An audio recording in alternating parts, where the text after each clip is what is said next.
আসসালামু আলাইকুম রহমতুল্লাহ। সুপ্রিয় শিক্ষার্থী ভাই বন্ধুরা, আশা করি আপনারা সকলে ভালোই আছেন। আজকের এই পর্বে আপনাকে স্বাগত জানাচ্ছি। আজকে আমরা মূলত শিখব সি প্রোগ্রামিং এ কন্ডিশন সম্পর্কে, অর্থাৎ কন্ডিশন কিভাবে লিখতে হয় এইটার একটা বেসিক স্ট্রাকচার সম্পর্কে বা কন্ডিশনের সিনট্যাক্স সম্পর্কে। তো কন্ডিশন মূলত আসলে কি? কন্ডিশন হচ্ছে জাস্ট একটা শর্ত। যেমন আপনি একটা সফটওয়্যার বানাতে চাচ্ছেন বা কোনো একটা সিস্টেম আপনি ডেভেলপ করতে যাচ্ছেন, যেই সিস্টেমটা দুইটা সংখ্যার মধ্যে বড় সংখ্যা কিংবা দুইটা সংখ্যার মধ্যে ছোট সংখ্যা নির্ণয় করবে।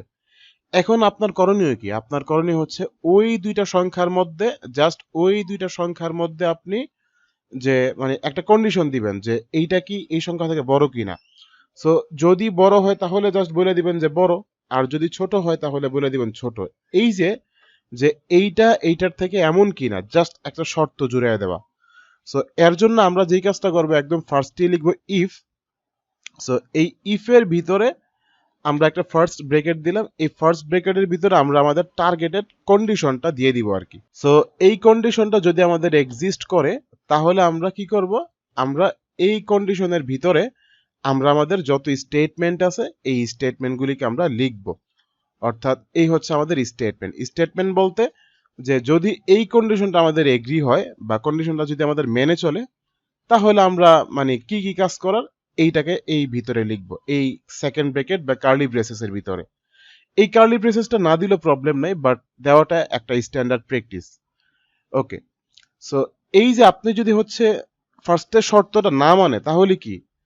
তাহলে আপনার বিনা শর্তে সে মাঝখানে এলস চলে আসবে, অর্থাৎ এই এলস এর মধ্যে কোনো ধরনের শর্তের দরকার নাই। ঠিক আছে? সো এই এলস এর ভিতরে আপনার হচ্ছে মানে বাকি স্টেটমেন্ট আপনি দিয়ে দিবেন। যেমন ধরেন যে আপনি মানে দুইটা সংখ্যা নিলেন, একটা 4 একটা 5। এখন আপনি জাস্ট চেক করলেন যে 4 আর 5 এর মধ্যে কোনটা বড়।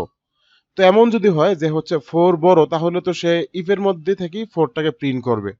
আর 4 যদি বড় না হয় তাহলে তো সে without any kind of condition সে মানে 5কে প্রিন্ট করবে, তাই না? আর যদি এমন হয় যে আপনার মাঝখানে আরো অনেকগুলি শর্ত আছে, দেন বাকি শর্তগুলিকে কি করবেন? বাকি যতগুলি শর্ত থাকবে সবগুলি শর্তকে আমরা জাস্ট এই এলস ইফ এর মধ্যে রাখবো। এই else if, just else if. তো এই এলস ইফ এর ভিতরে আমরা বাকি সবগুলিকে রেখে দিব, অ্যান্ড এই এলস ইফ এর ভিতরে আমরা স্টেটমেন্টটা ইউজ করব আমাদের আমাদের যেই যে স্টেটমেন্ট ইউজ করার আছে। সো এমন করে কন্ডিশনের মেইন বিষয় হচ্ছে কি, একদম ফার্স্টে ইফ দিয়ে শুরু হবে অ্যান্ড দেন কন্ডিশন থাকবে। এরপর সকল কন্ডিশনের ক্ষেত্রে এলস ইফ হবে। আর সরি, এই এলসিফের ভিতরে অবশ্যই একটা কন্ডিশন থাকবে এই জায়গাতে, যে কন্ডিশন। আর একদম শেষে এলসের ক্ষেত্রে কোনো কন্ডিশন হবে না, কারণ এই কয়েকটা কন্ডিশন যদি এক্সিস্ট না করে তাহলে তো বাকিটা উইদাউট কন্ডিশনে আমরা বলতে পারি যে কি হইতে পারে। সো এই ছিল মোটামুটি আমাদের সিনটেক্স। আমরা বিস্তারিত পরবর্তী পর্বে ইনশাল্লাহ শিখবো। সো আজকের মতো এ পর্যন্তই। ভালো থাকুন, দেখা হচ্ছে পরবর্তী পর্বে।